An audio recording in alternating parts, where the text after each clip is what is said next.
Today's episode of Porn Free Millennial is one that's very near and dear to my heart.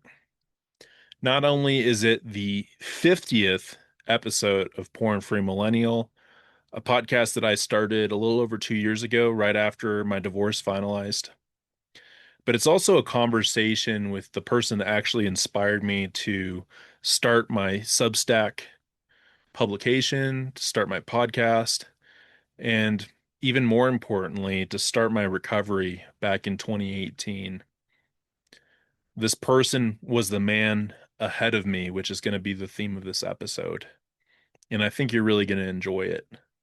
But before we start, I just wanted to say thank you for your support, for listening, for reading, for watching. If this is your first episode or if you've been here since day one, I just wanted to thank you. And I also wanted to honor you for taking this step in your life. I remember when I started listening to my guest's podcast back in 2018, I didn't know what the heck I was doing. I've never heard of porn recovery before. But that step really opened a door into my life and changed my life. And I'm hoping that my podcast writings and other podcasts and writings as well can help you in your journey because it's worth it. So, without further ado, let's get into the podcast. I did create a special 50th episode montage video before we get started. So if you're watching, enjoy the video. And if you're listening, the music's pretty good. So I think you'll enjoy it. All right, let's get to it.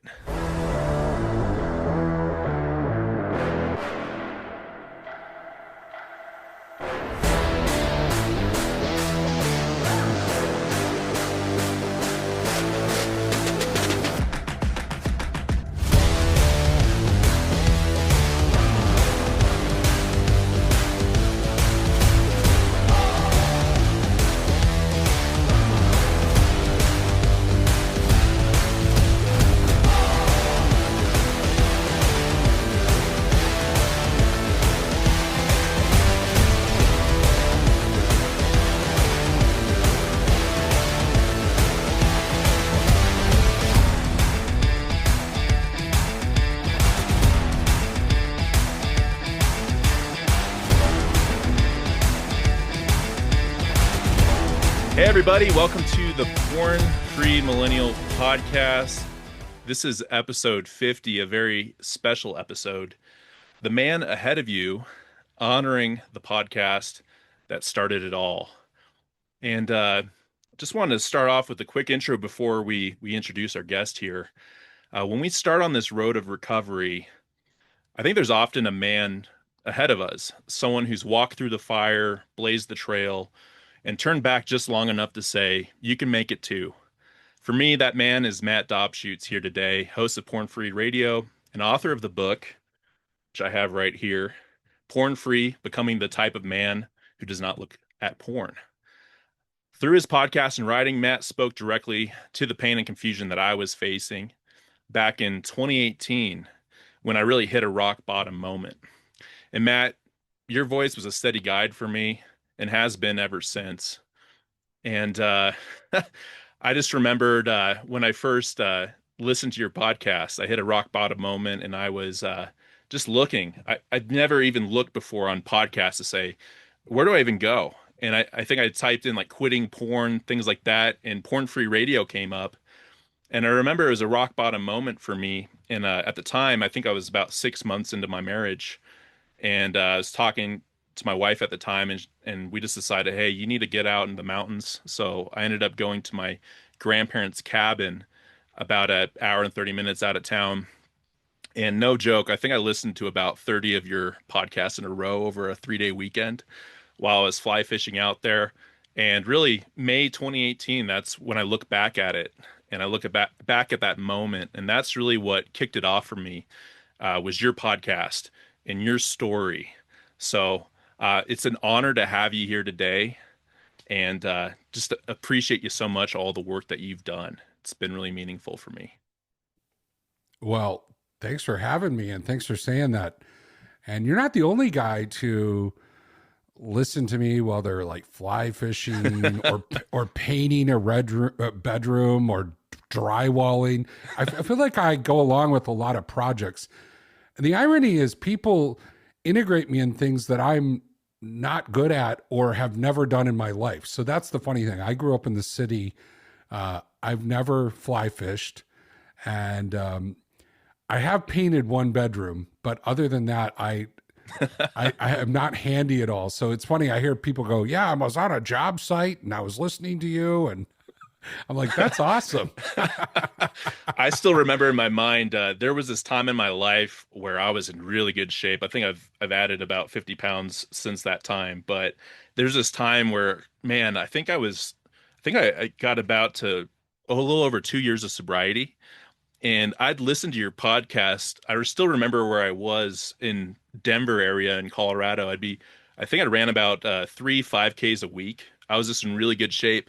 And I remember I'd turn this corner and it'd be like right when your intro would start. And I'm even getting goosebumps now. You have such a great intro. And I just get so fired up turning that corner. It'd be like a jet boost for me in my run, you know? So that's funny that you mentioned that, man. At least for me, I listen to podcasts all the time. So it's cool how it integrates into our lives. And what a great message that you have. You've been doing it now for over 11 years, I believe. You just celebrated that milestone.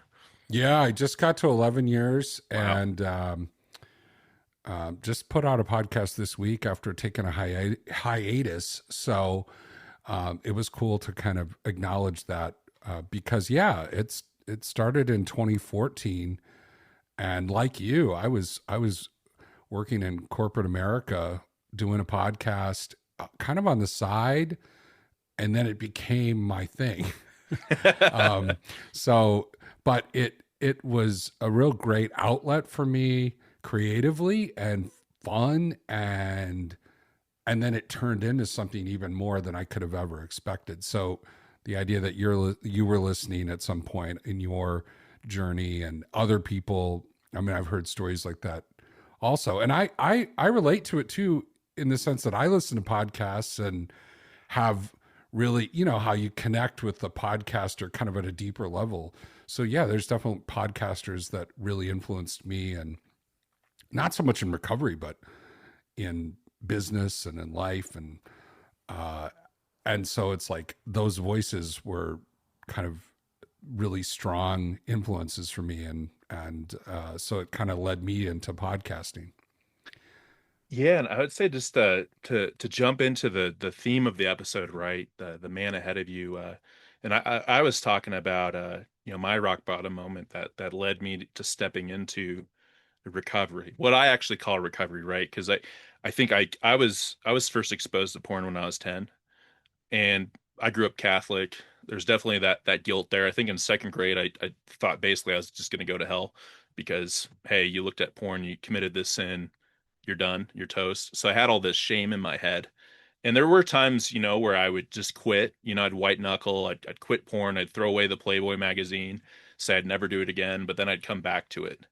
But I think when 2018, when I listened to your podcast, that's when I actually started to think about porn in a different way and my relationship with porn. I think one thing that you mentioned before it stuck with me forever is, porn is the solution. We see this as a solution in our lives to fix something, right? So maybe just to start off with, before we jump into the man ahead of you and that person that blazed the trail for you, what was that rock bottom moment for you, or that moment that really got you into recovery when it changed things for you? There's a couple of moments, and what I realize is um, it's not just one moment usually Sure. that really changes you, but there's a couple of moments that stand out when you look back. And one of them was getting caught by my wife downloading pornography a couple of years into marriage. We just celebrated 26 years yesterday. Wow, We're going out. congratulations. We're going out tonight actually to celebrate. But this would have been 2 years into marriage, so we're Mm. barely past our second anniversary. And she catches me downloading porn, and even though porn had been a part of my life before, it kind of escalated in my marriage just because intimacy, I think, was more challenging than I expected. And actually being married to someone challenged a lot of um, a lot of the weaknesses and vulnerability in my life and my wounding. And I wasn't really ready for some of the intensity of it. Mm. And so I escaped with porn and didn't have a lot of tools and was kind of isolated. And so when she caught me, it was like two things happened. One, this secret was kind of revealed, but Mm. also the need for this deeper healing and some of these wounds to come out needed to come out. So in some ways I was relieved. Mm. It wasn't like a rock bottom where everything was just my life is ending. Some of it was like my life is beginning. Right. And she said something to me in the early days, like maybe day one, maybe day two. I don't even remember because we had kind of this ongoing conversation for about 3 or 4 days after this revelation. And she said, I, she said, boy, now I can't even remember it. She said something like, I know this isn't about me, Mm. which that was wisdom. I don't know how she somehow, I don't Yeah, know that's how amazing. she figured that. She goes, I know this isn't about me, but you need help. She was like, Mm. this can't be something that just you and I kind of manage or try to like whatever. Right. And so she had heard about a Christian program in the city. It wasn't specifically about porn, actually. It was about kind of your identity in Christ and there was a sexual and relational component to it, and growing and in your faith. And she had heard about this, and she said, I think you should do that group. And it was that moment that kind of got me thinking, yeah, I should sign up for that group. Interestingly enough, 30 days later, she went to a trip to San Francisco. And I tell the story in my book, and I've told the story on the podcast a few times. I had a big plan. I had a plan to get together with people and connect. And while she was gone, I filled up my schedule with activities. But sure enough, Friday night, first Friday night she's gone, I go down in the basement, find some old modem. You know, this is dating Mm. me. And I said, I don't even think this thing works. And then I spend the next couple hours fixing it, Mm. and it logs in. Mm. And I thought, wow, it's only been 30 days since that big revelation, since my whole world opened up. And here I am right back at the doorstep, literally at the doorstep. I remember I told this story once. I was standing at the threshold of the office and I could see the cursor on Yahoo blinking. This is back before Google. So you'd start a lot of stuff on Yahoo. Mm. I And remember I that. could see Yahoo, the cursor blinking. And I remember thinking, I could hear my heart beating. And it was Oh like, wow. Yeah. and I was just like sitting there going, am I going to go back to this place? Like it's only Mm. 30 days. It's my wife's first time away. And here I am right back, kind of compulsively going through this, exercise to get online.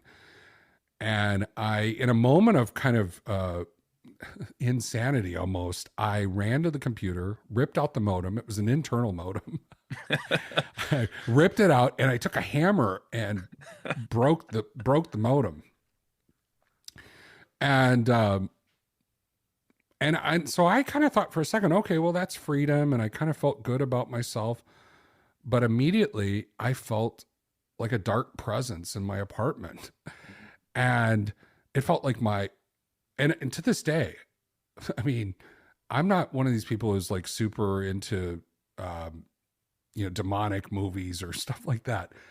But I can't tell if I was having the world's worst panic attack or whether a demon came into my apartment. It was literally that crazy. And I called her crying. She's in San Francisco. She picks up the phone and she's like, "What's wrong?" And I go, "Oh, I just got scared because I did this thing and I felt horrible, a lot of shame." She said, if you're still scared, why don't you go to your sister's house And so I actually, at like 2 or 3 in the morning, went to my sister's house, and slept on the couch, came back the next day, and everything was fine.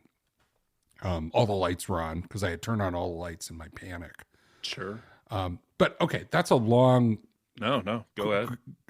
but so I don't know, was the rock bottom getting caught, or this rock bottom happens where I was by myself? That second time, I remember thinking, whatever this is big. Yeah, yeah, yeah.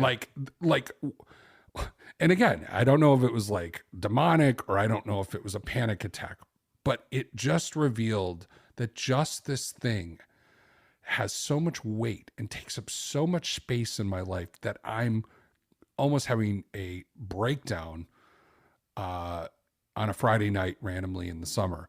Right. And that's when I committed to going to the group that she suggested. Before, it was kind of a suggestion, and I was like, yeah, maybe. And then by the end of that weekend, I was like, I'm going to that group no matter what. And so that really started this journey for me. Wow. Yeah, that's an amazing story. It's interesting that you brought that up, because it was just 2 episodes ago. I one of the guys I've had on a few times, his name's Dr. Gregory Bors. He's a philosophy and English professor, and he teaches film class. And he was mentioning to me the movie The Exorcist, which I've never seen before, and I've been putting off like my whole life, because I'm like, I don't want to. I'm kind of like you know. I don't really like those demonic movies, but I ended up watching it, and we actually did a discussion about that movie and its significance, and really like questioning your faith and those moments in time. Really, First of that all, great yeah. director. Oh yeah. Freaking just passed away a couple years ago. Oh, no kidding. And he's got a couple other great movies to watch. Sorcerer is another one that he did that was amazing. Okay, I'll have to write that one down. So yeah, I'm a fan of his work, although I've never seen The Exorcist. You know, surprisingly, I thought I was going to be really terrified. It was I think watching it as an adult, I think if I watched it as a kid, I think I would have scared the crap out of me. But as an adult, I think it was just like some things were kind of relatable, because I've had some demonic dreams where I actually committed an exorcism in my dream, which we talked about last episode, where I think as a Christian, you have to be able to see some of these things and feel it and be like, hey, this is something. I don't quite know what it is, but it's something in my life. And I think that's an important thing that you brought up in your story, is having that, just that force, that presence of feeling its weight and its significance.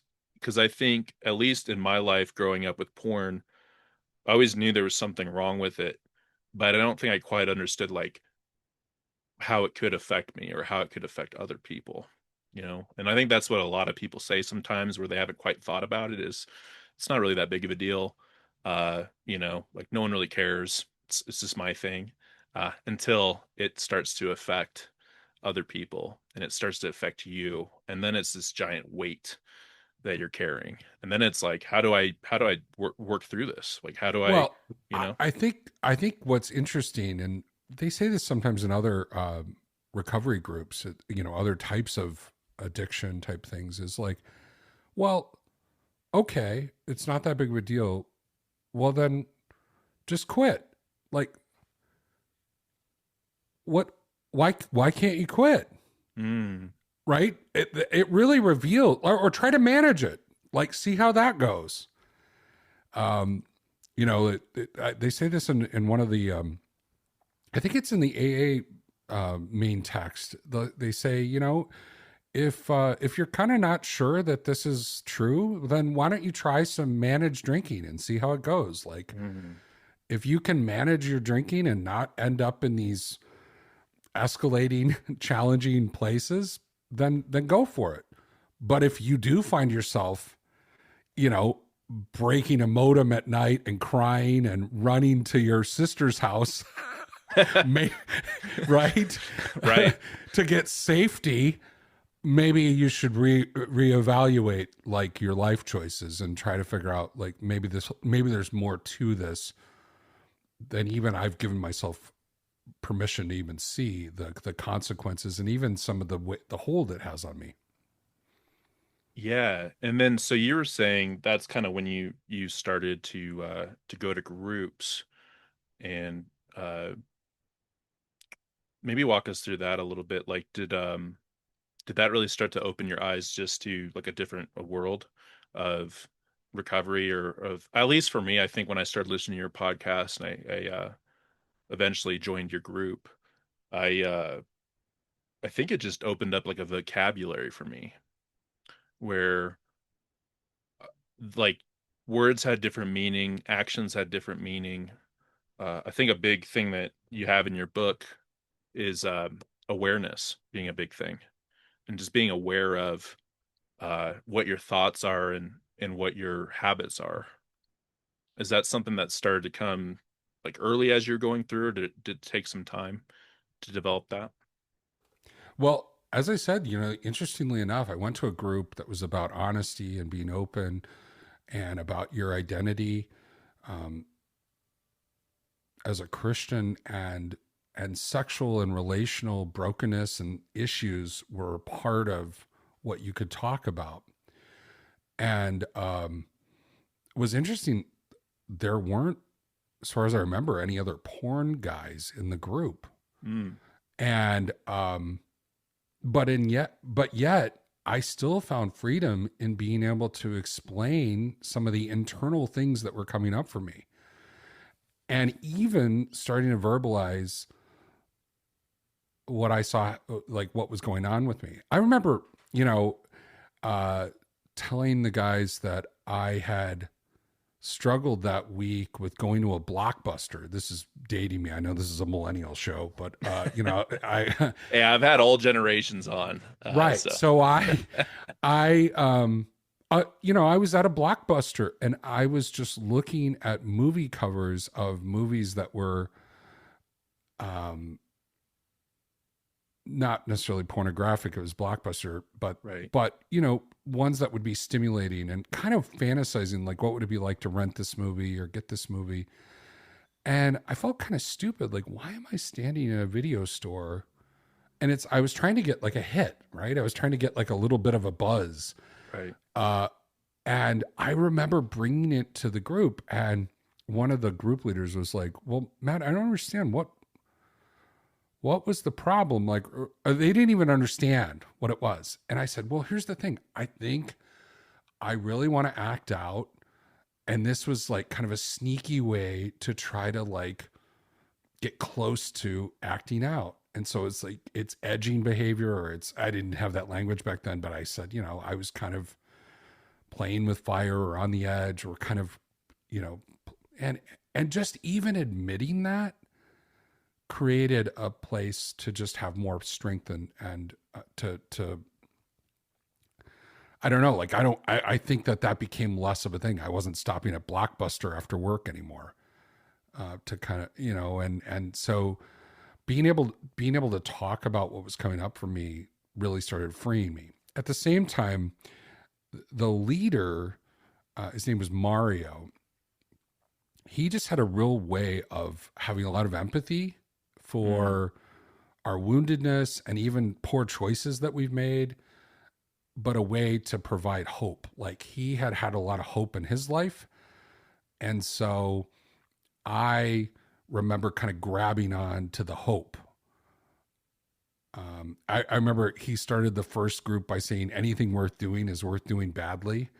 And for mhm. some reason, from as a Christian kid, that was really freeing.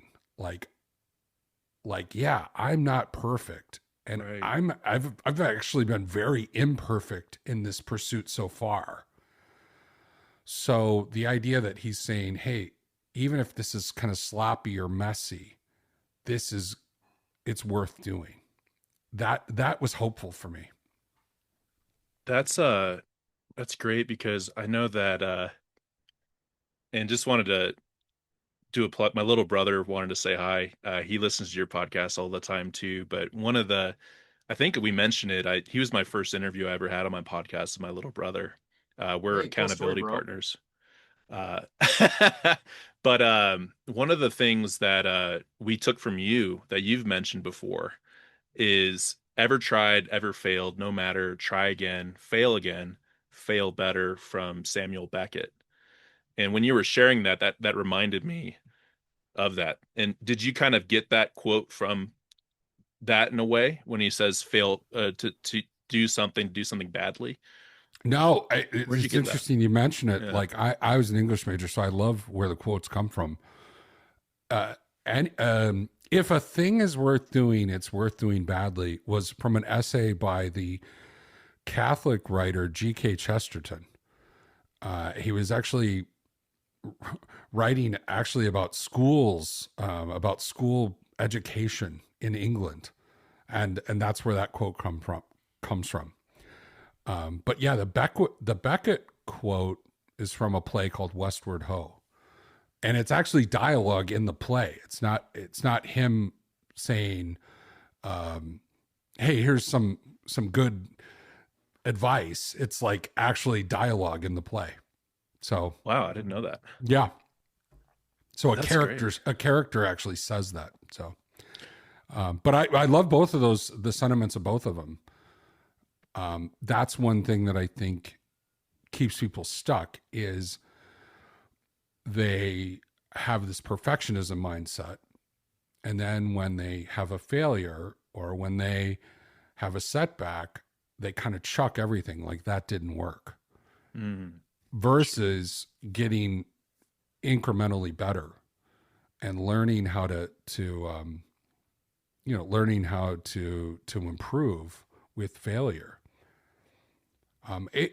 Speaking about Mario, I yeah. remember one thing he said once that I loved was we came back from like Christmas break, and this is like a 9 month program, and you had to commit to not drinking during the program too, which was Mm, another story for me. Just it's not that I had so much of a problem with alcohol, but it was very conspicuous when I started showing up at work parties and was drinking like a Sprite.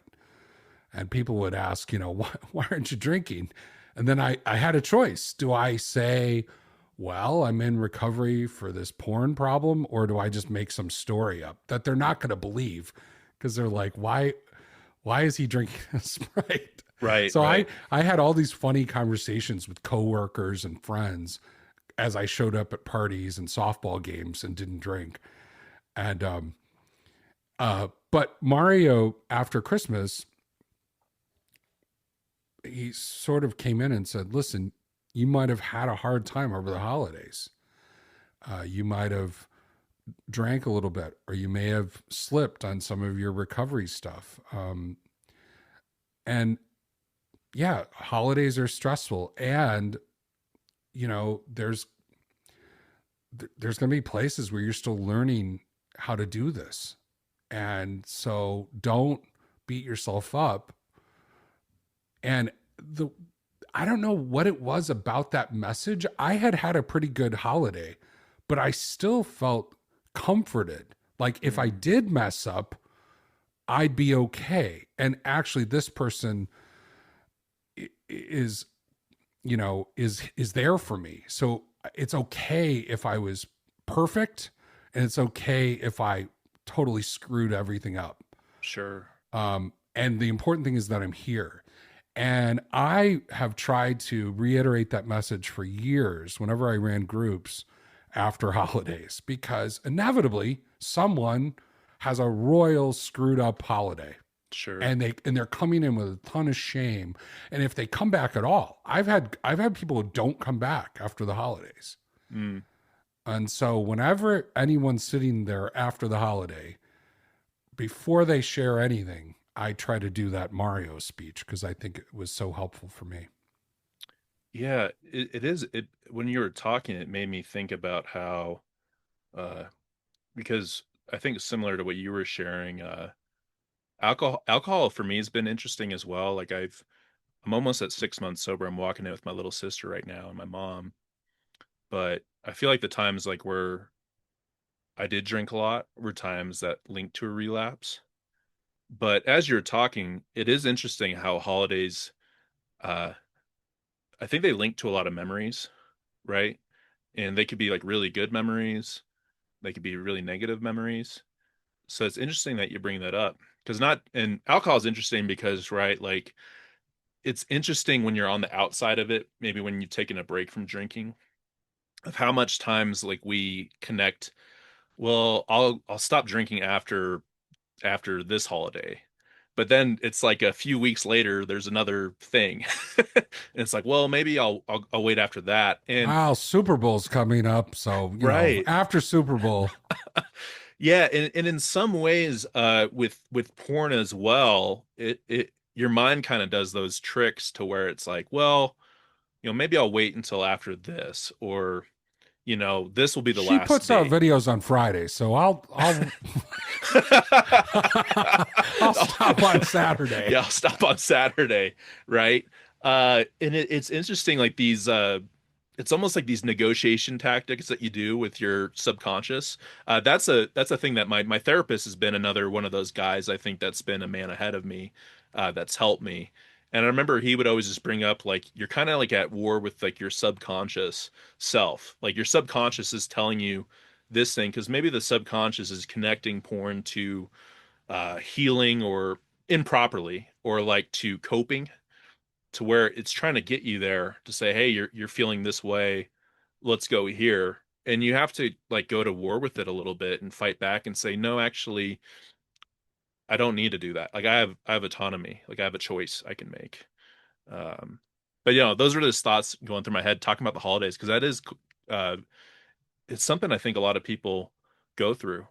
So it's cool that Mario was able to bring that up, that just that level of empathy and understanding. I think understanding, right? Like that's a huge component of recovery, is feeling like you're understood.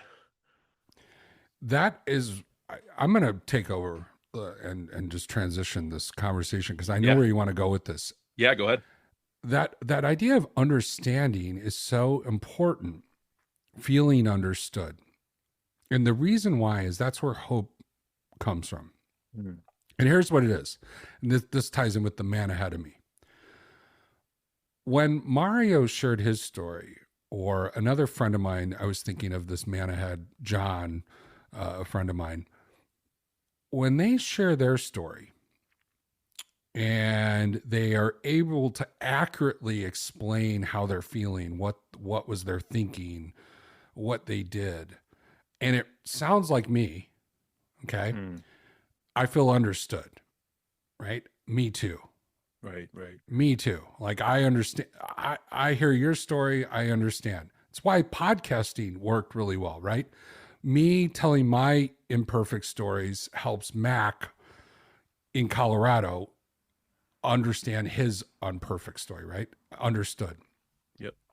But here's the big transition point. When I look at Mario, when I looked at John, they were in a place farther ahead than me. Right. They had grown. They had changed or transformed an area of their life of weakness into strength. They had integrated some tools and more understanding. And the thing that does for you is it gives you hope, because you say, I'm like John because I heard his story and I know what he's done and what his thinking was, but John changed, so can I. That's the man in front of me thing. That's why it's so important, right? It's because I'm like John changed, so can I. And that so can I is so important because when you're by yourself, isolated, alone, there's a part of you, whether it's ego or whether it's some inner critic that just goes, yeah, Mac, you're not Yeah, going to be able to do this. sure. Oh, your marriage is kind of on the fritz. You're not, who are you? You're not going to be able to do this. You're going to go back to it. There's that sense, like, and then when you talk to someone who's gone through what you've gone through, you can just tell yourself, well, John did it. You know, like if I know nothing else, I know he did it. And so there's got to be a way for me to be able to do it because I'm like him. One thing on my podcast, I try to say over and over, and I don't know if guys believe it anymore. I really loved porn. Mm. Like and I had the same things like you. I did binge and purge, and I never felt good about it in the sense of like I wasn't one of these guys who was just like, oh yeah, porn's great. I just have all these, videos. Look at all my videos. I wasn't like that. I always hid it. I always felt like it was a secret. But inside it, when I'm Yeah. watching it, when I'm searching for it, it's like the greatest thing in the world to me. Mm-hmm. And I haven't engaged with porn. Um, I think it's since 2011 now, and even then, it was a couple years of sobriety in intermits before that slip. So we're talking. I haven't really engaged with porn in probably 15 years Yeah. on any consistent level or even at all. And yet I still know if you strap me down today and made me watch it, I wouldn't be like, oh my gosh, that's disgusting. Right. I'd be like, this is, it would still be pretty great. And so, but it took over everything, right? Obsessive thinking. I made really poor choices. It started having consequences on my marriage. And it made me feel on the inside like a piece of crap. Like, one thing I realized, one of my last relapses, actually a big relapse. I probably it was like in 2005 or 2003 or somewhere in there. It was a big relapse. That relapse just uncovered that I had this belief that I was unlovable. Mm. And what I realized was that one of the things that porn was trying to escape with porn was the feeling that I was unlovable or the belief that I was unlovable. And so whenever things would happen where I would feel disappointed or rejected, that unlovable lie would creep up, and then I'd want to get as far away from it as possible. And what makes me feel more loved, affirmed, accepted, nurtured, cared for than porn? It's so it's so tied in with that kind of feeling. And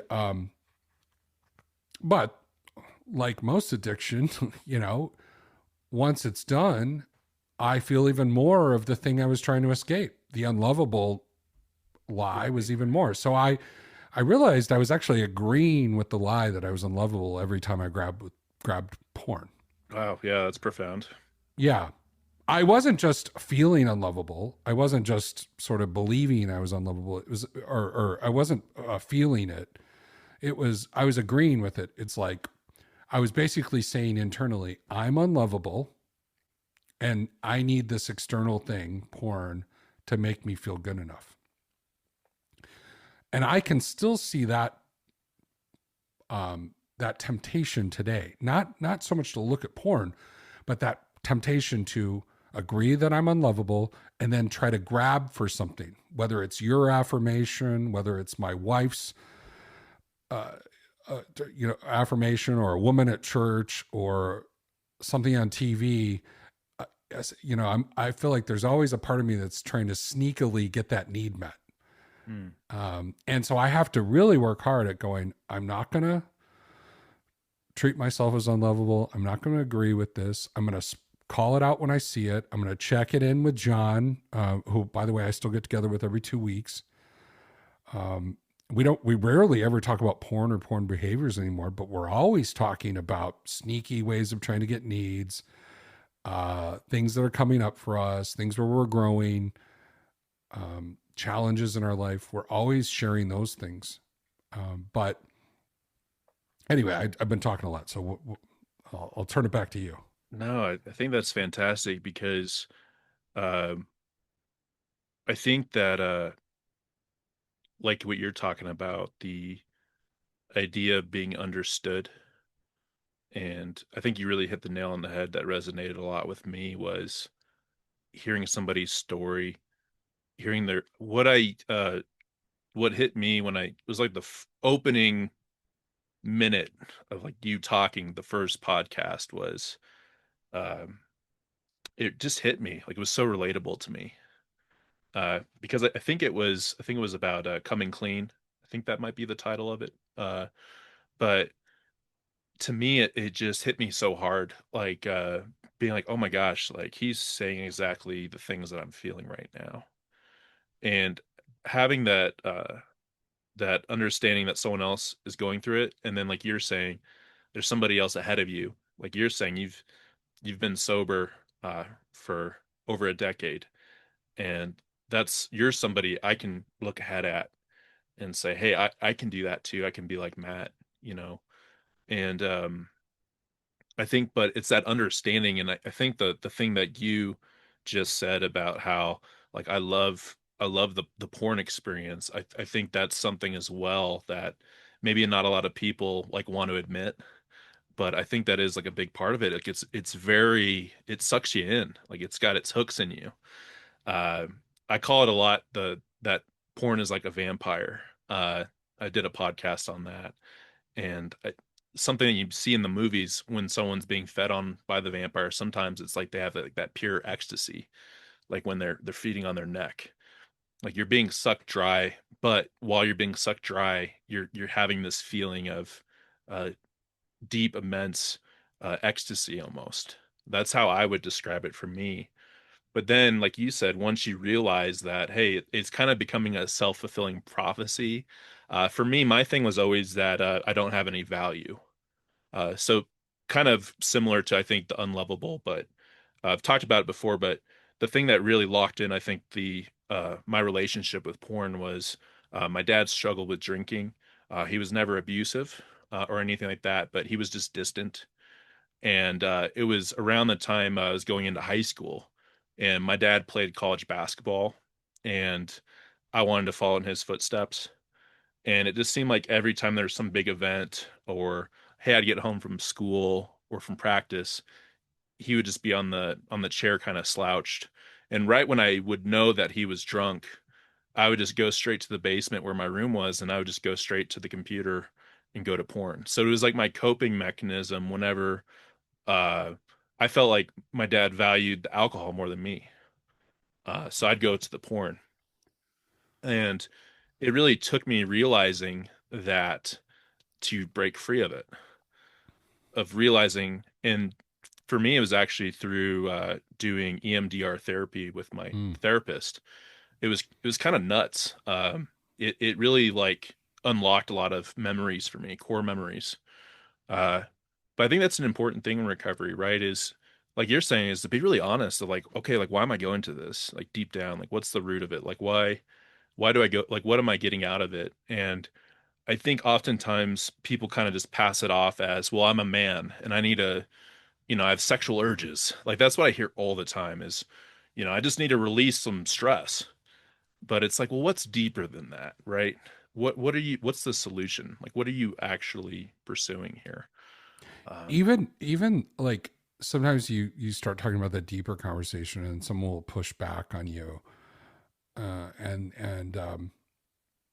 and I'll be like, okay, let's not get deep. Let's keep it really surfacey. Um, do you ever use porn for boredom?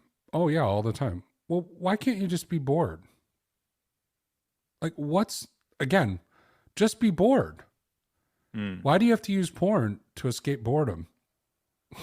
It's And, true. like Great question. I'm not asking you to tell me a story like Mac about dad, drunk on the couch, or something else bad from your childhood. I'm just saying, why can't you be bored for 10 minutes without doing this?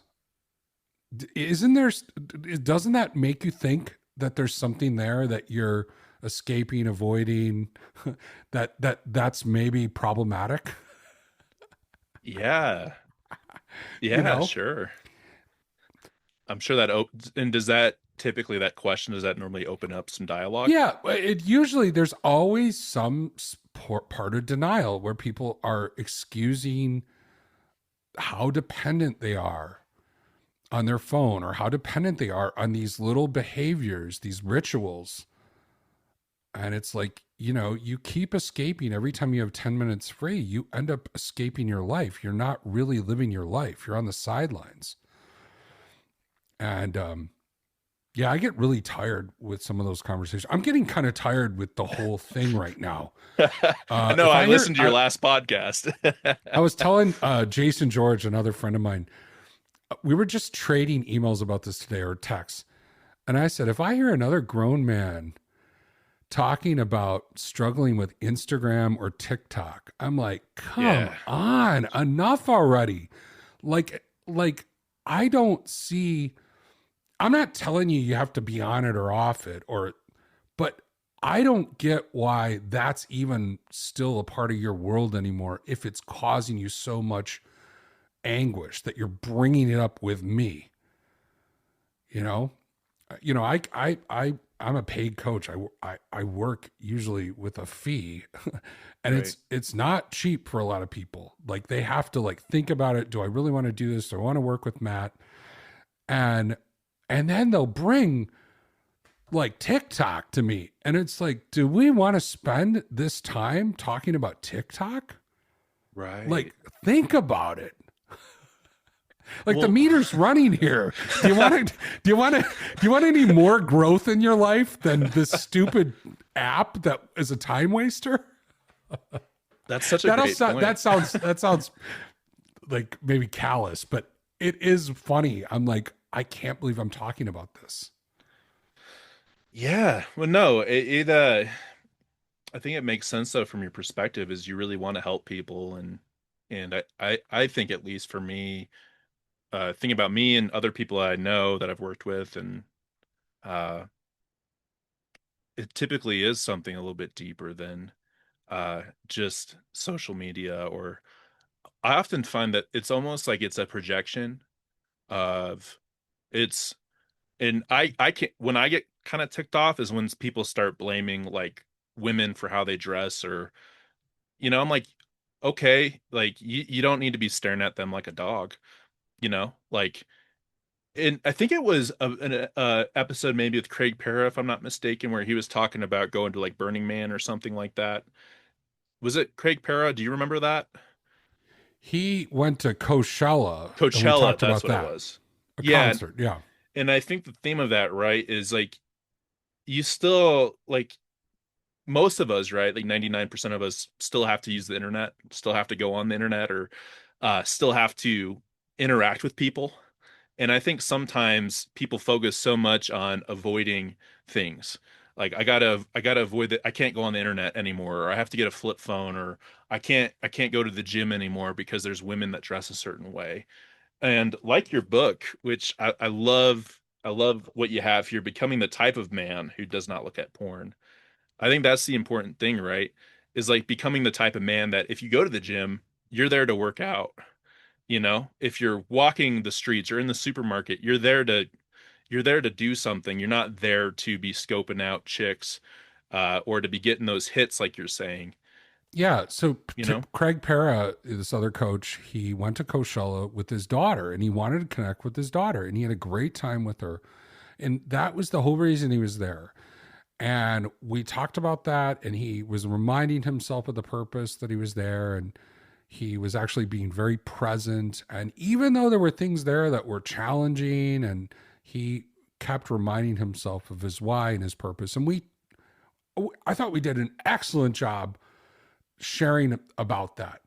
And sure enough, I get criticism from a dude like the day after it releases, like, I can't believe you talked about that. And, you're causing guys to stumble and, this and that. I'm like, dude, you're making the exact argument why we presented it.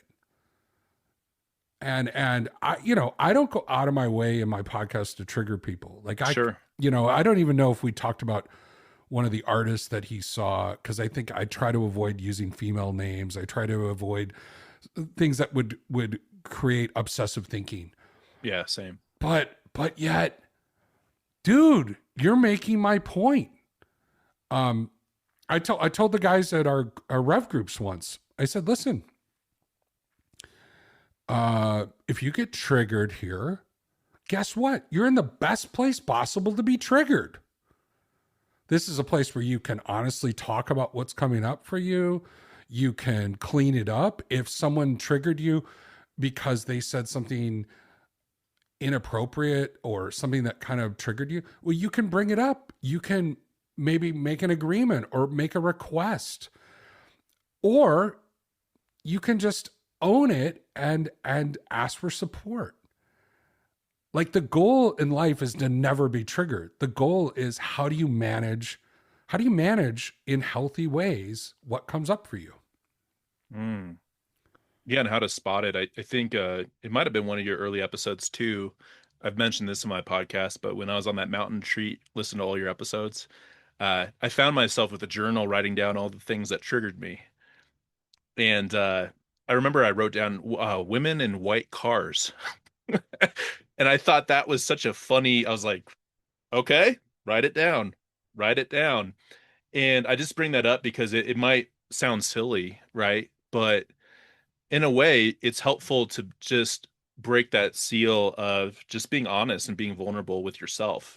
And then being able to have that open door to a group or to your coach or to an accountability partner to where you can say, I mean, I think as you go into recovery, you start to, it's almost like the smaller things you can start to mention and you can catch them early and say, hey, like that thing that I saw at B place, hey, that triggered me, but this is what I'm doing about it. Like, this is the actions that I'm taking. And I do that daily. I check in with my brother. We do fast check-ins every day with voice memos. And I find like that's so helpful for me because I can just voice out whatever's on my mind. And oftentimes, like you're talking about, I mean, What's that's your one of the brother's biggest name, by things. the way? You keep mentioning him. Noah. Noah. Well, shout out to Noah. Yeah, he's been a big fan, man. I think we've been I think I was going through it in my recovery and then we became recovery accountability partners February 2023 on Valentine's Day is when we decided to do daily check-ins. And we talk about your podcast, we talk about Vern's podcast we listen to a lot. It's good stuff. It helps us, I think, gives us perspectives that we can talk about, right? Ideas, things that can challenge us to, be better and do better. But no, I think but I think that's it's such an interesting thing because I think when I brought up that Coachella episode, that really stuck with me just because to me that made a lot of sense, right? Is you still have to be a person of the world. You can't just live in a hole. And I think you said this on an episode too, if I'm not mistaken, but kind of like, what do you want to be on your gravestone? Is it like, Matt, or it was like Mac, like avoided porn or something like that for his whole life or whatever, and that's it.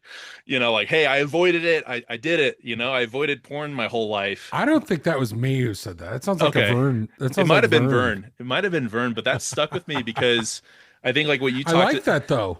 Yeah. Matt, he avoided porn from 2011 to 20, It's like a checkbox. 2085. uh, but Matt, he never had a TikTok account. yeah, Mac, he never went on to OnlyFans. Like, great job, dude. uh, but I think that's the framing sometimes in people's minds. It seems like when Matt, he only used Grubhub and not other sites. Yeah, be like Mac, like he peaked a little bit during that scene, but he mainly looked away right in the nick of time. Perfect. Perfect. But yeah, like your latest podcast, and I definitely recommend everybody I to, keep thinking of jokes. No, we can keep going if you want. Matt, wait, what's that show? Matt, he only watched the clean episodes of Game of Thrones. Yeah. Oh, I was just thinking about that. I haven't watched any episodes, but you know. It is that is interesting though, because like when I watch, I don't really watch that much TV. Like literally, the only shows I watch are with my girlfriend, and we watch King of the Hill, and we watch 24. And that's not because like I'm trying to, Bobby. Yeah, That's all. Bobby. That's my King of the Hill, Bobby. They had such a great episode. You should check it out. I don't know if you remember this. There's an episode they do on cigarettes.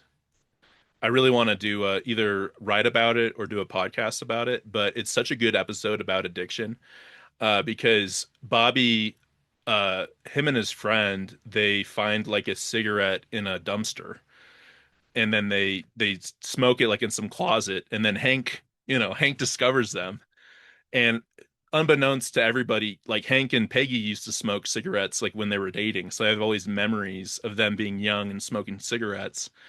And Hank basically, to get Bobby to quit smoking cigarettes, he's like, you have to smoke like 10 cartons, of, just to get him sick. And then Hank's like watching him smoke and he's like, hey, you're not holding it right. You're holding it like a French man. This is how you hold a cigarette. And there's a part where he like holds it and he's like, looks at it and he's like, oh gosh, puts it down. And I won't spoil the episode, but it just gets progressively worse but it's such a good episode. The more I watch King of the Hill, they do such a good job of like kind of like hard to talk about, like addiction or different things. And they just do such a masterful job of like making it funny, comical, relatable, that kind of thing. Man, that was a good laugh. Yeah, my dad found a can of Copenhagen in my stuff, and he goes, well, this is probably like sixth grade. He's like, well, show me how you dip it. And I took the smallest pinch possible. It was like a little tiny, like less than a pea size of Copenhagen, put it under my lip. And he goes, that's not a dip. And he smacks the thing on his leg. Oh boy. and does that thing where he cuts, I don't know if this got to Colorado, but he cuts it with the top and gets this plug, and then he puts it in under the lip, and it burned. Ugh. And it just immediately, I feel all the nicotine, and it was just awful. that was the end of me. Yeah, that was the end of me dipping. He gave you the Hank Hill treatment there. Yeah. All right, I'm getting us off track. No. It's great. I mean, that's what I love whenever I have guests on, is just to talk and give different perspectives on things. And but I think that is maybe just to bring that point back is I think it's a perspective thing. It's in your. I don't think that would work mind. with porn. Right? If I no, caught my kid looking at porn, and then I said, "Oh, here's what you need to do: watch it for 6 hours." No, I don't think that would work. Well, that's interesting because, okay, real quick, this will loop into it, but something my brother and I talked about. He's an addiction therapist, and he got into it. And one thing that he mentioned on our episode, which I've heard mentioned multiple times, I don't know if you've heard this before, but what makes porn such a different thing than substances, like alcohol or drugs, is it's not gonna like put you in a body bag. Like if you sat your son down and said, hey, you're just gonna I'm gonna have you drink until you're sick, like that could put your son in the hospital, right? Or something else. But with porn, like you just hit the nail on the head. I think what makes porn tougher in some ways and different is you're not going to like OD. You can't like OD on porn, right? Like it'll affect probably your sleep. Like if for me, I would just stay up all night, looking at it, or you might feel kind of sick or you just feel drained, but it's not like you're just going to put you like in a body bag, but it affects you in such a different way to where you start looking at women differently. You start interacting with people differently. It affects your relationship as a Christian, at least for me, like with God, like it distances you from God. So maybe we could touch on that a bit, because I think you open the door for that. I think that's what makes porn so sneaky. It's not going to do the same things as other things. I have a theory, and maybe Noah would agree with this, but I have a theory that of all the addictions out there, gambling, I'm thinking of behavioral addictions and substance, right? Drinking, drugs, that porn is one of the the ones, one of the only ones I know of that has such a high relational component, Mm. right? Like there's something relational about it, meaning I want a sense of affirmation. I want to feel important. I want to feel loved or worshiped, or I want to worship someone. There's like this weird exchange that some seems like it's in a relational need that kicks in with porn. It could just be the biological part, right? The orgasm and wanting to procreate. Maybe it's just how we're wired that ties that in. But I think that's one thing that's unique about it, because when I hear guys use porn, talk about why they use porn, I hear things like, I don't feel good enough, or I want to feel desired, or I want this. And it feels like a relational need that's getting expressed. Where sometimes when I hear people talk about alcohol, they're like, well, I feel anxious, and so I use alcohol, or I don't feel good in a social situation, so I use alcohol to compensate, or, Right. and maybe it is right. Or like gambling, there's like this rush, and I love the feeling of winning, or whatever. But I think porn's the one that I hear there's this relational thing.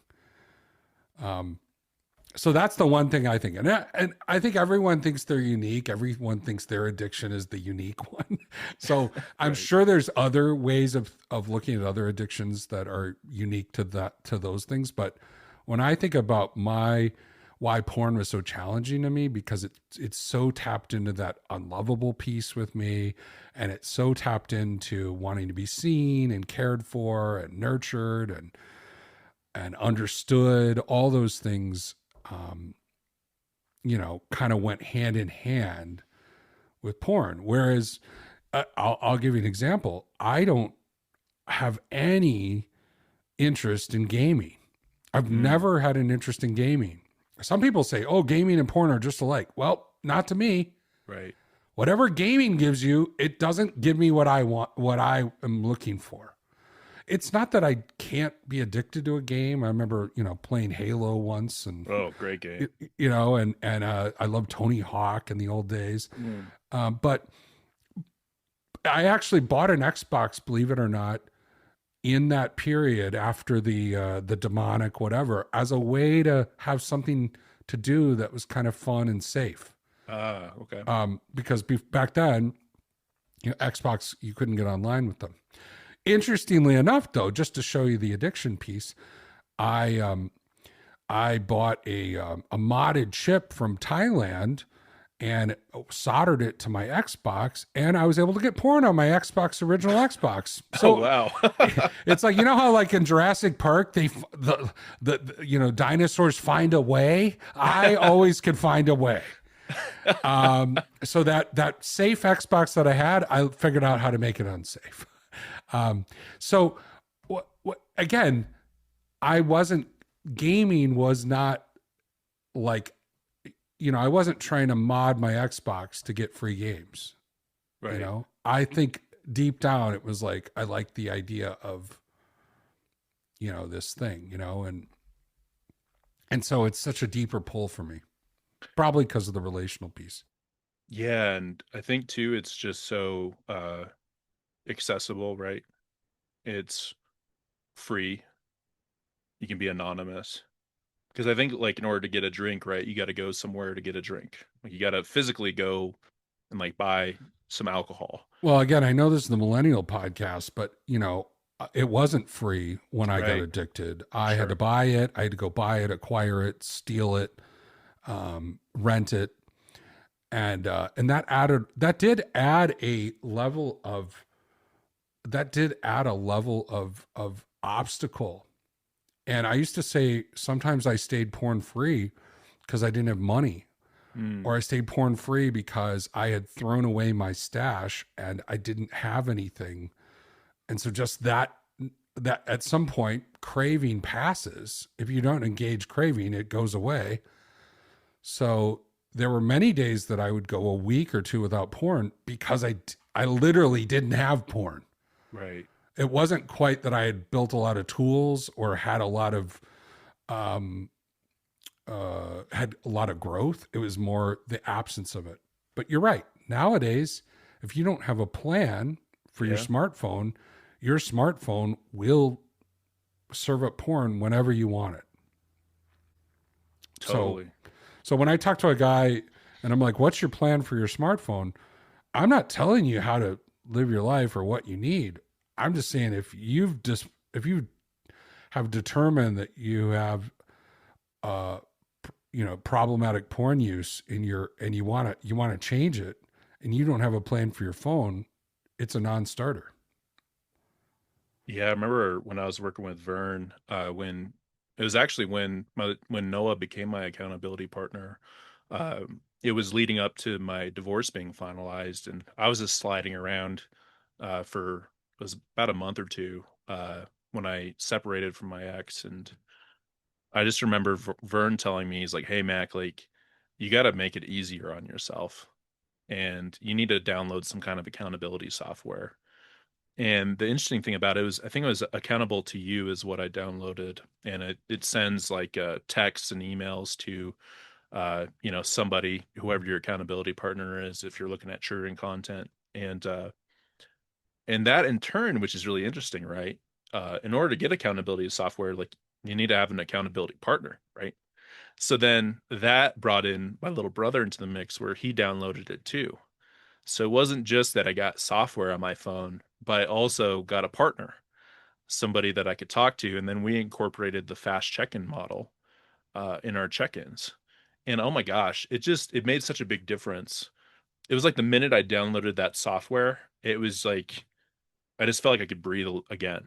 Because it just took like that tension, or it added a natural obstacle, a natural friction to my craving to look at porn, because I knew if I looked at it, then he's going to be getting an alert right away. And he's my little brother. Like I want to be that big brother for him, someone that, a man ahead of him that he can look up to, right? But that's such a great point, though. If you don't have a plan in today's age, I mean, gosh, you're done. I mean, not done, but like you're gonna jump right back into it. Yeah, I think some guys fall into this trap of, well, I tried to do something to change my relationship with porn, and well, I got disappointed or I went back to it and kind of abandoning it. It's like, well, I think in the absence of a plan and absence of doing anything intention, it will be the thing you go back to. It's not that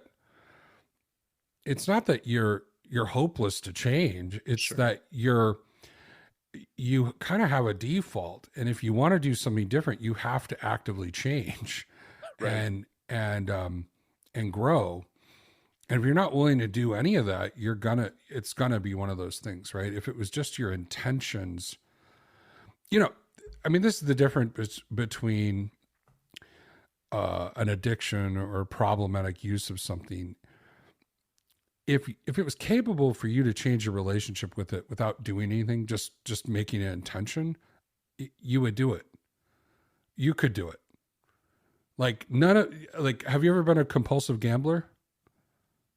I had a, not, I wouldn't say super compulsive, but there was a time I think on when I had DraftKings on my phone Okay. to Well, where I would all just right. be Bad betting on example. Bad games. example. Have you ever been a smoker? No, Okay. So, Mac, what did you do to quit smoking? I just Right? You never just said, started. I don't want to smoke. Yeah. No, it's like, I don't smoke. All right, Right? right, right.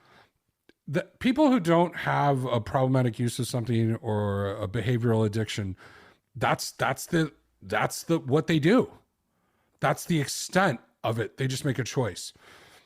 But once you are in something and you're having trouble letting go of it and it's you're going back to it, then the only way you're going to let go of it is by actually doing some work to actively change the ritual, actively change the beliefs that are allowing it, and even the access or the environment, like influencing like how you are what your environment looks like.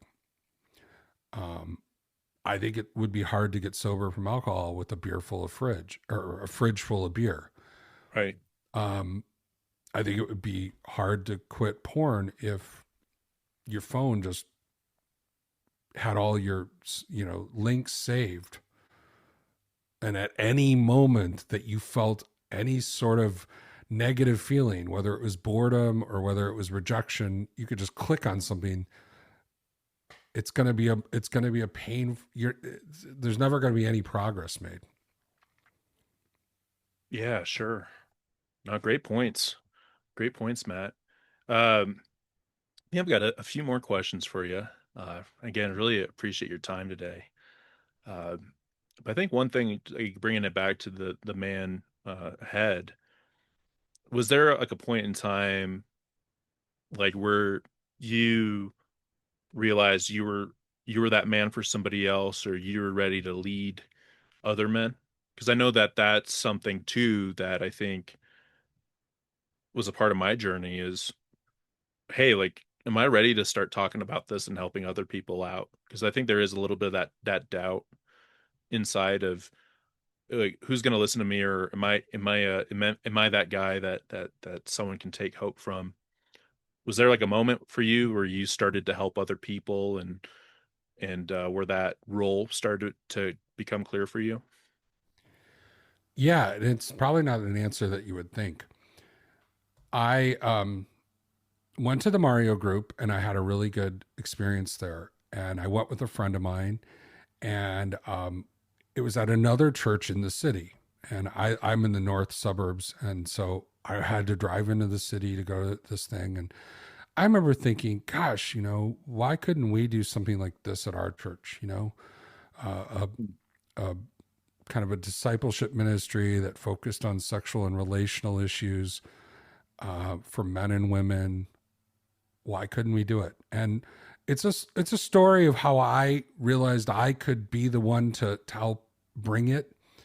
But let's just say that I wasn't that far ahead. I I took action a lot. It was like ready, fire, aim.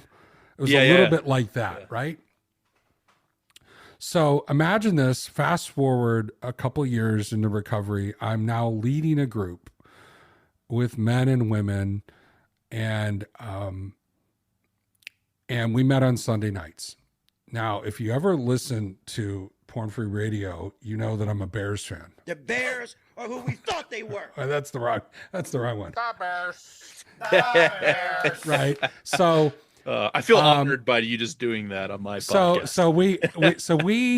I love the Bears. Right, right.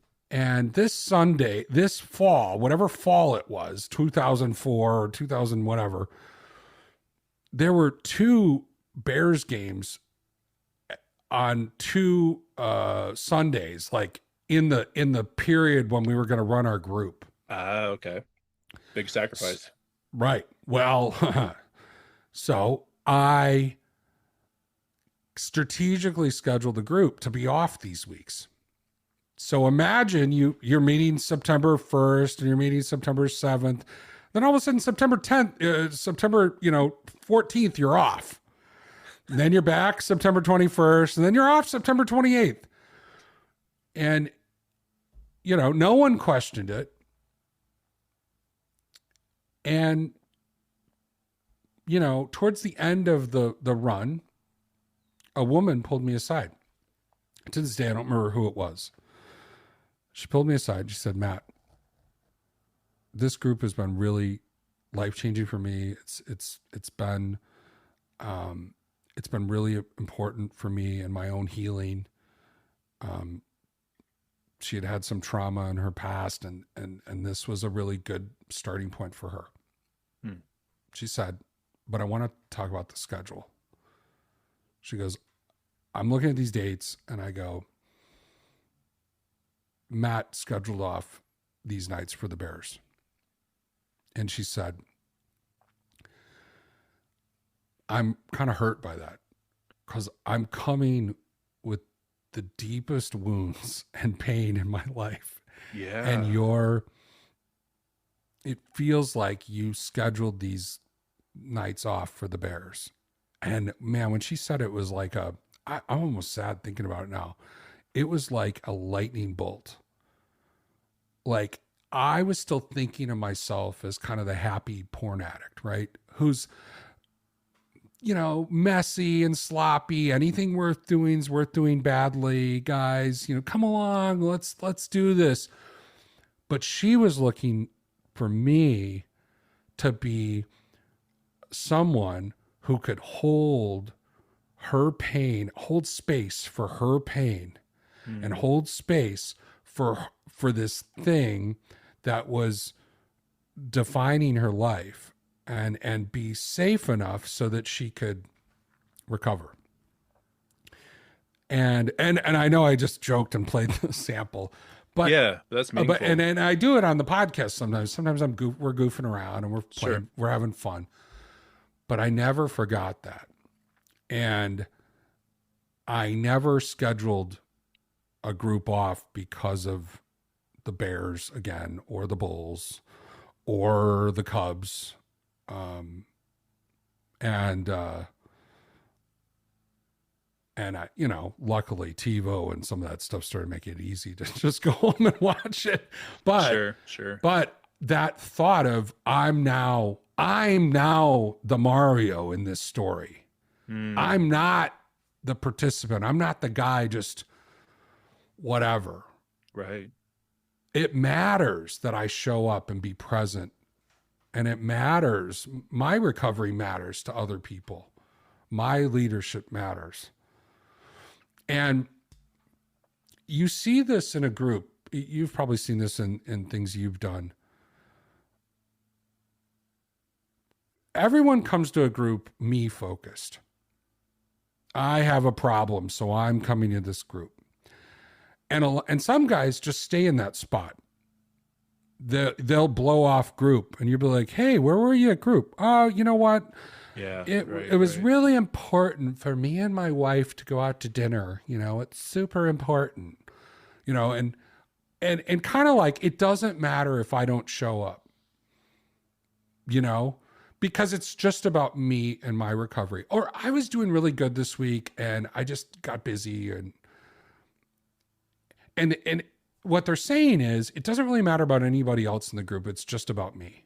And then even in their check-ins, I hear this all the time. I didn't really reach out to anybody this week, and I kind of had a tough week, and it's all about them. And it's like the whole reason that you got addicted to porn, that it was such a struggle for you, is because you got isolated, and because you were trying to do everything on your own and trying to manage your stress, manage all these negative things in your life with no tools and without other people.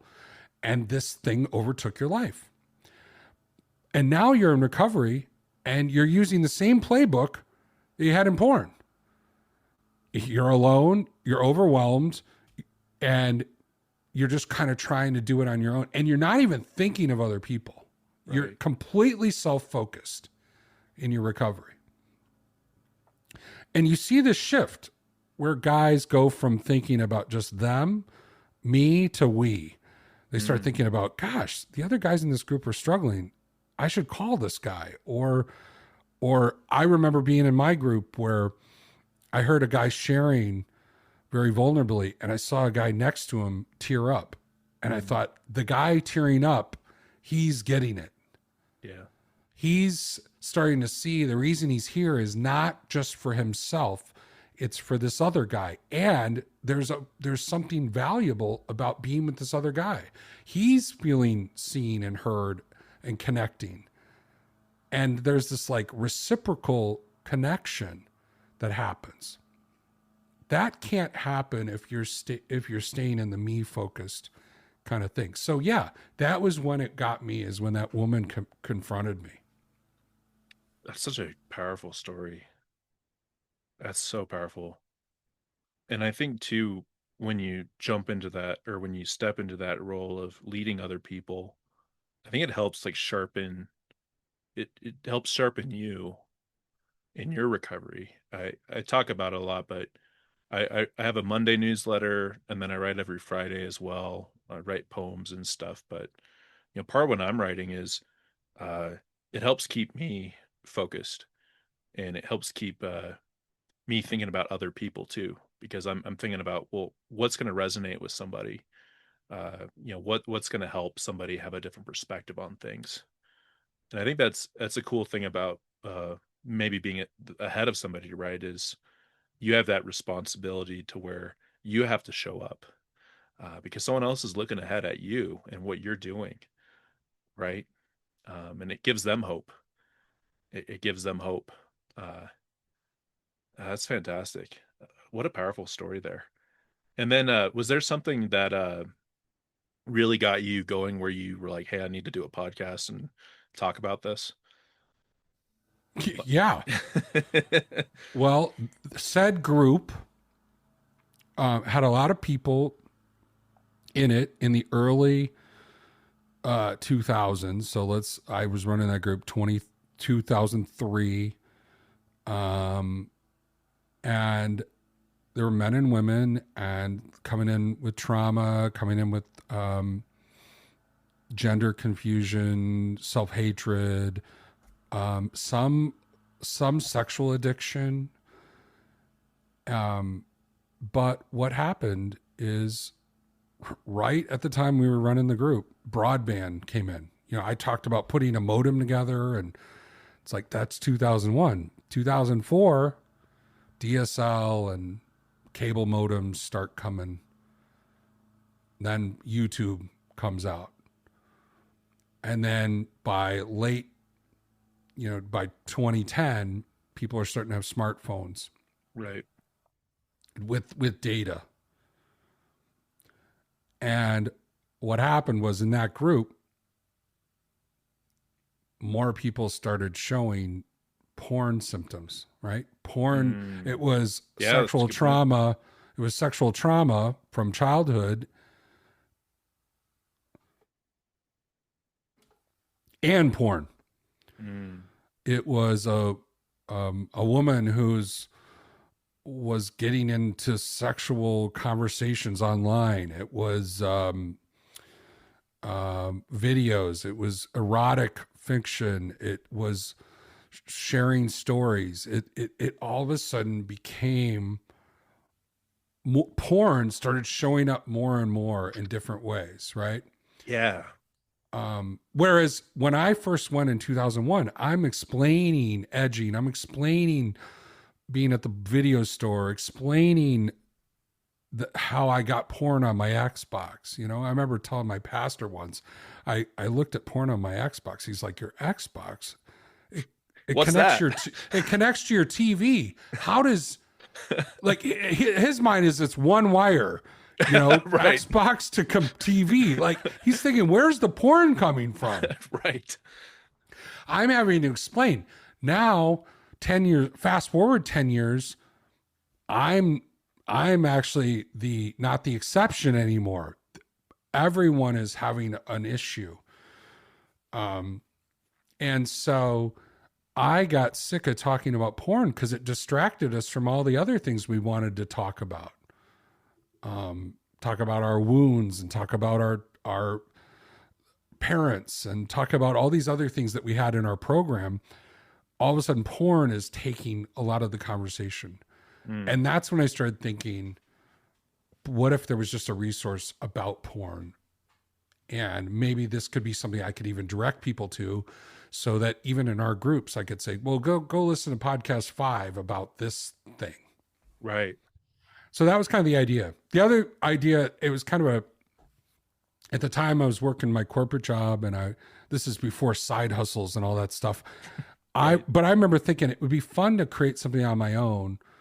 And the old way of thinking back then, entrepreneurial, was like, what do people ask you about? What do people always come to you for help about? And because of my own recovery and communicating just my challenges, people are always saying, oh, what filter should I use? Or how do you travel in hotel rooms and not look at porn? And like, people would always come to me about it. And so that's kind of, those are the two things that kind of pushed record on episode 1. You know what? It's interesting. Whenever I go on a business trip and I'm in a hotel, I do just think about your podcast. It's like burned in my mind of just having a plan, which is, it's so cool. I mean, that's Mac, how meaningful it is. I don't know if you've heard this, and I mean, this has been proven that it is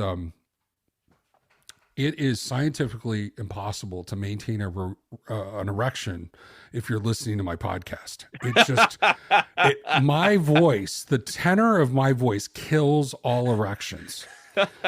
So if you're struggling in a hotel room, just put on Porn Free Radio, any episode, doesn't matter. It can be the episodes about the NFL. Just hearing me talk, just again, it's just a complete killer of erections. Slayer, an erection slayer. Erection slayer. Yeah, this might give you a good chuckle. I've mentioned this on the podcast before, but there's been moments in working with my little brother where, one of us has been edging or, in the danger zone. And we'll send each other pictures of somebody like bombing a toilet or something. We call it the nuke, like we'll just nuke each other, just really disgusting pictures of just like a diaper or something like that. Just something to like really kill whatever that buzz is. We haven't had to do that for a really long time. We haven't had to go to that option, but we know it's out there. Like we know that, hey, if there's a yellow check-in on Monday and then Tuesday's a yellow, it's something's coming your way that's not going to be appetizing. Just start sending random episodes of my podcast. Yeah, and don't even pick the good ones, because I think the good ones might be entertaining or interesting. Pick the bad ones, because those are really the ones that kill all erections. You start listening to it and you go, I'd like to do something else with my time right now. I think I'd like to get a book, or I'd like to just go to sleep, to be honest. See, a good podcast, you might go, wow, this is kind of entertaining, kind of fun. And you're still awake. You're still sort of energized. And you still, even though you're not looking at porn, you're still sort of thinking. Yeah. But you put on one of the boring ones, then it really is like, I got to go to bed. I need to rethink my life choices. Well, hey, that's hilarious. But I think it is so interesting, throughout this whole conversation, some good laughs, but wait, funny anecdote. I got I've been doing the podcast so long, and right, it's called Porn Free Radio, and I over the years would play music every once in a while, hoping at some point there would be a blanket license for podcasters like radio. If you have a radio station, you pay this blanket license and you can play music and talk over it, and it's just completely normal. But they still have these antiquated rules when it comes to podcasting. And I kept hoping at some point, it'd be okay. Well, Spotify dinged like 25 of my podcasts recently, and I had to like take out songs, and I had to edit them and repost them. I actually had to create new old episodes. Oh gosh. So if you ever go back in my back catalog now, you're going to start hearing podcasts where I don't have songs and things are missing. But regardless, where was I going with this? Funny anecdote. It was a funny anecdote. Yeah. So anyway, I'm going back and editing these episodes, and some of these episodes, I'm just going on and on and on, telling an anecdote about an old rap song, or talking about the Killers or Rage Against the Machine. And at some point, I'm like, Matt, already, just get to Porn Free Radio already. Like, no one cares. You're just listening back like 7 years ago. You're like, what were you I mean, thinking? there was a couple of these episodes where I was taking stuff out that Spotify didn't even ask me to take out. I'm like, I'm just getting rid of this whole chunk. This is such a waste of time. You're doing everyone a favor. You're like, Yeah, new people going back and listening to episode, 27 will thank me because they won't hear the 10 minutes on the lead singer of the Killers. oh, that's funny. Well, there's that one song that's a great song that my brother and I love is from Brother Ali, I believe, right? I think it was, is it The Bitten Apple? Is that the name of it? Yeah, the like rotten apple or something. Yeah, yeah. Oh my gosh, what a great song. Yeah, and that hasn't Yeah. gotten dinged yet, but one of these days I might have to pull that out. Because did you end up didn't you talk to him? I I think you did. no, I never Oh, talked you to never him. talked to him. You I had just his happened to song on be. there. I've been at a couple shows that he did though. Oh, okay. Yeah, what a great song though. I'll turn that on sometimes and it's such a good rhythm and the lyrics are fantastic. But no, I love how you do that because I think you've always been passionate about music, so it's cool how now we joke about it, including it, but it's cool how you can include like your passion for music and your passion for the soundboard, adding that in. I always love that because it's a flare of your personality, and I think that's like to the greater point of talking about recovery is to still maintain like your personality and lean into things that you're passionate about that Well, you I love to do, loved. right? What's crazy is I loved radio growing up, and I have a setup that I could have only dreamed of in the '90s. The microphone I'm using in it is a Shure SM7B. This is like the microphone Howard Stern uses. Hmm. My little soundboard, it's a Rodecaster, but just to have, Yo, can we get a mic check? You know- Can we get a mic check? just have ability to play samples at any time. Even I'll show you one other thing. Yeah, yeah, yeah. Let's see if I have this here. Wait, can you hear that? Hold on. Yeah, a One, little two, bit. 1 2 1 2. Yeah, yeah, yeah. So if you're listening right now, there's another Yeah, mic. if you're listening,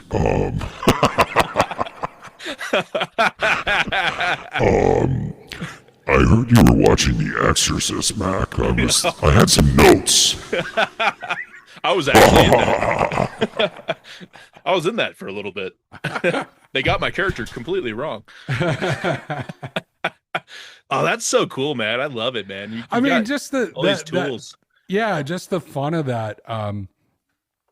So yeah, I feel bad for Porn Free Radio listeners sometimes because it's like, well, this is part of the reason I'm behind the mic. I like goofing around with this stuff, and if I don't do this, then I'm like I'm bored or I get bored easily. So, But I think as a listener of yours, and I think I've always enjoyed it because for me, and then like you helped inspire me start a podcast.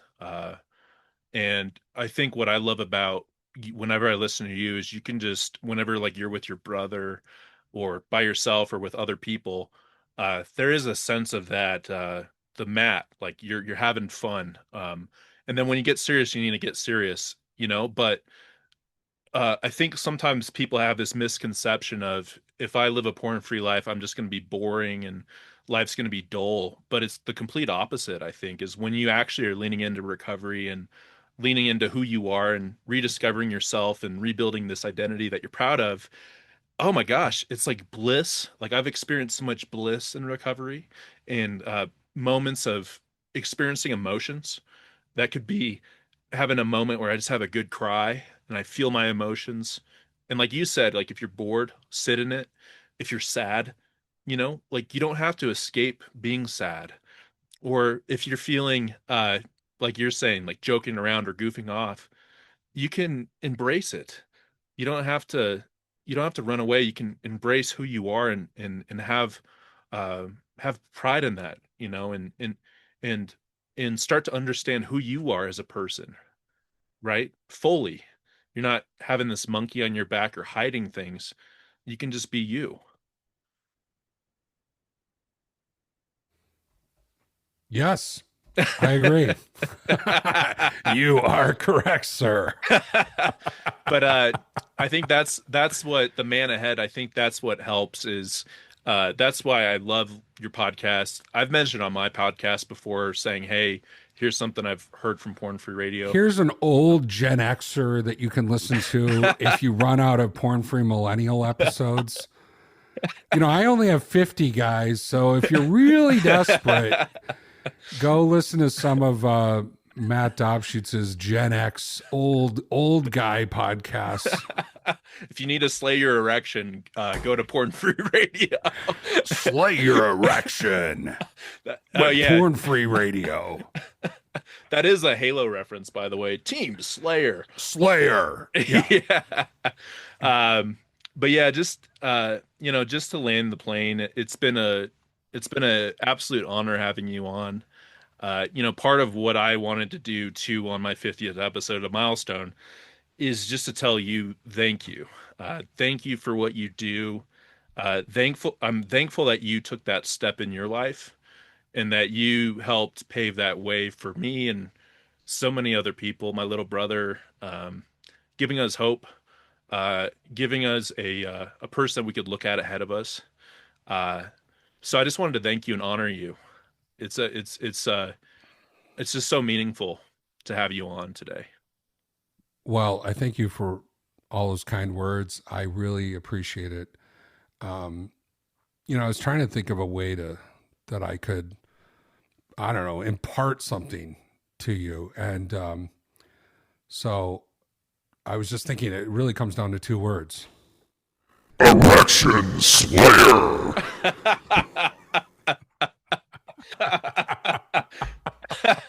Might have to change the title of this podcast,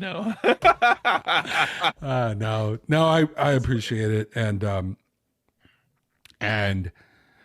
it's fun. One thing that you've probably experienced and I've experienced too is,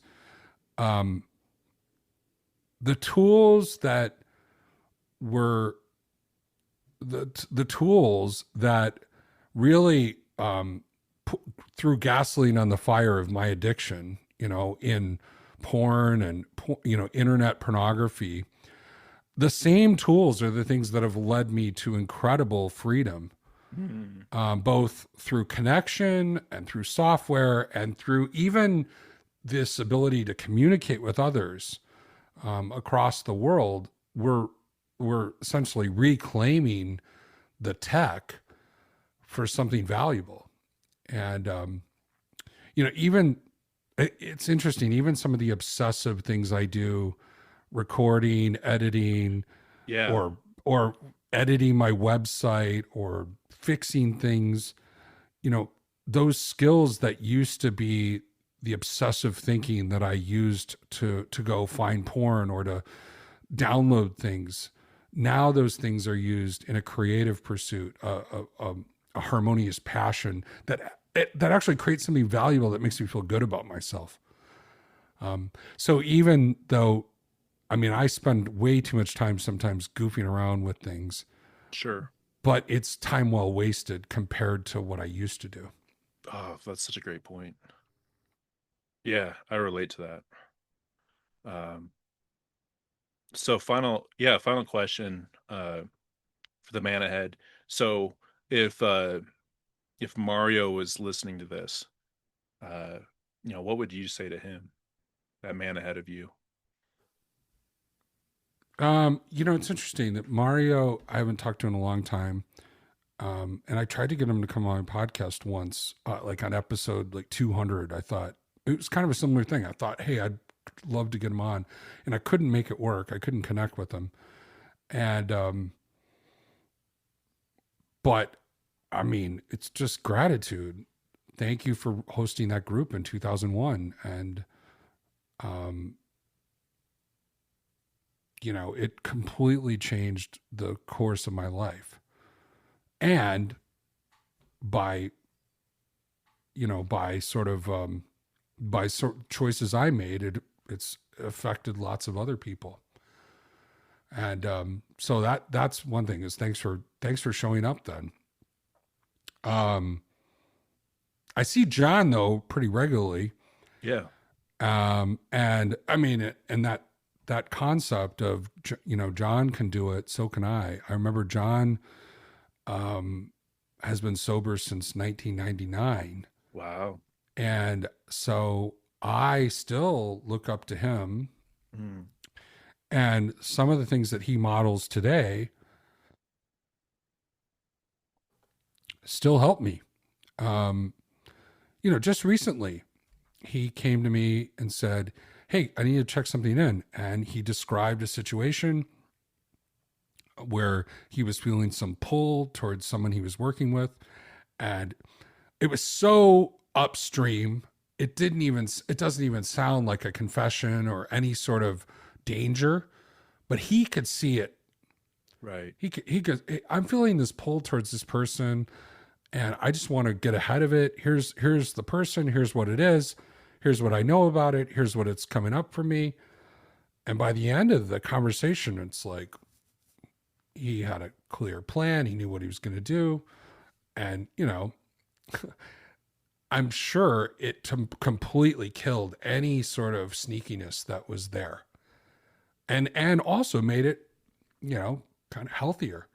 And he's done that for years. And so I do that. I do the same thing. Do we got time for one last story? I mean, it's been a couple hours here, but yeah, sure. Like I'll give you an example.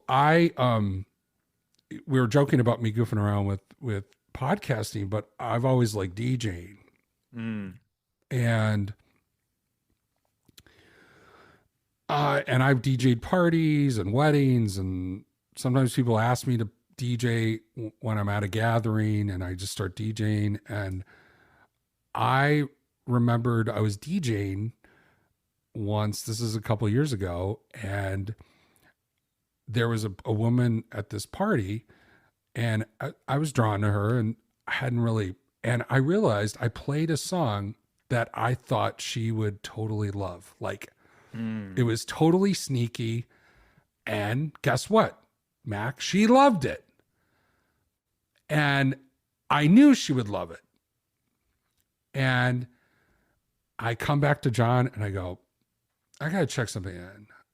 I just did this kind of sneaky thing. I'm in a party with all my friends and my wife's there, and I'm sneakily pressing play on this song to get something, right? It's to pick someone's pocket, essentially, right? I'm trying to get a need met in a sneaky way. And of course, John knew exactly what I'm talking about. He knew, he totally got it. Right.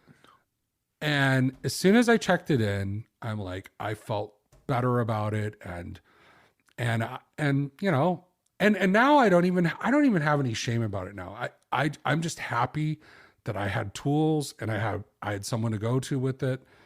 And I could tell my wife about it. She would be like, oh, of course you were trying to impress her. Right. Right. Or of course like my wife would be like, yeah, I can see that. Or yeah, that's you. I knew that. Or of course, that's why you like to DJ. You like girls responding to music you're playing. Duh. Right. So it's like, but just being in that kind of open connection where we can check things in so quickly, that's him modeling that over the years. Really helped me. And, things I share in the podcast, like travel plans and, ideas. A lot of times John has modeled that first, and then I just parrot it for the rest of the audience. Sure. Yeah. And he's never come on the podcast, which drives me nuts. The guy sits in the chairs behind us every other week, chit-chatting with me, talking about our lives, and he never gets on one of these microphones, which is super painful. You'll have to get like a mouse, episode 400 or something, 500 maybe. Yeah, I'll have to get to that point, and then I'll bring him on. Well, yeah. Thanks for all the wisdom, the stories, the laughs. Lots of laughs today. Yeah, man. Just thank you, I know. So for where people can find you, Porn Free Radio, fantastic podcast. Buy Matt's book, Porn Free, and then Matt, you also do coaching as well. Recovered Man, correct? Yeah, recoveredman.com, but there's stuff there, but yeah, get on the podcast. If there's no new Porn Free Millennial episodes, the Porn Free Gen Xer, it could be a substitute. Right on. But yeah, Matt, I mean, I think we almost hit 2 hours here. So I just wanted to say, thanks again. Big honor having you on, man. And yeah, everybody, just tune in to Porn Free Radio if you're running out of Porn Free Millennial episodes. And if you need a slay an erection, I love that. It's hilarious. But no, seriously, thank you, Matt. Thanks for your time today too. Just taking time out of the day to talk to me. It means a lot. Thanks. All right, everybody. Well, thanks everyone for tuning in to episode 50, and keep fighting the good fight. Break free, stay free, be free. Talk to y'all later. Bye.